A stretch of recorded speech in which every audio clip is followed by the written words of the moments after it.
ભાવનગર શહેરના ચિત્ર વિસ્તારમાં રહેતા દલિત આગેવાન સામે બળાત્કાર સહિતના કલમો હેઠળ ગુનો નોંધાયો છે।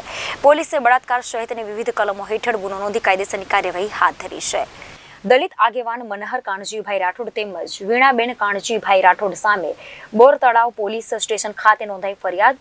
આરોપી મનહર કાનજીભાઈ રાઠોડે ફરિયાદની મરજી વિરુદ્ધ શારીરિક સંબંધ બાંધી અને કોઈને કહીશ તો મારી નાખવાની ધમકી આપી શારીરિક માનસિક શોષણ કરી રૂમમાં ગોંધી રાખ્યા અંગેની ફરિયાદ નોંધાઈ છે। તેમજ વીણાબેન નામના આરોપીએ ફરિયાદીને ગાળો આપી જાનથી મારી નાખવાની ધમકી આપી એકબીજાને ગુનામાં મદદ કરી, જે અંગે બોર તળાવ પોલીસ મથકમાં ગુનો નોંધાયો છે।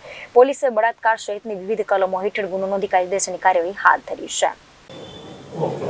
સાહેબ, શહેરના બોરતળાવ વિસ્તારની અંદર મનહર રાઠોડ નામના શખ્સ વિરુદ્ધ 376 ની જે ફરિયાદ છે દાખલ કરવામાં આવી છે, કેવા પ્રકારની ફરિયાદ છે, કેવા પ્રકારનું કૃત્ય આચરવામાં આવ્યું? બોરતળાવ પોલીસ સ્ટેશનમાં ગઈકાલે ફરિયાદી બેને ફરિયાદ આપી છે કે આરોપીએ ઘણા સમયથી તેની ઉપર દુષ્કર્મ કરેલ છે તથા તેના ઘરમાં તેને ગોંધી રાખી અને અવારનવાર તેને મારકૂટ કરે છે અને દુષ્કર્મ બાબતેની જે ફરિયાદ જે છે એ નોંધી અને આગળની તપાસ મહિલા પીઆઈ શ્રીને સોંપવામાં આવેલી છે।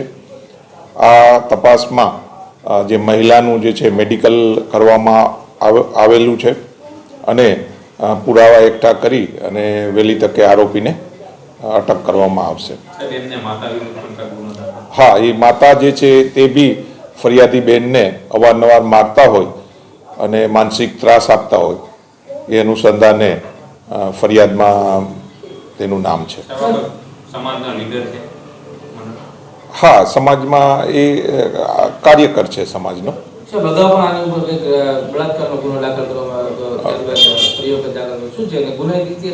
હા, એના વિરુદ્ધ અગાઉ બી એક ગુનો દાખલ કરવામાં આવેલ છે।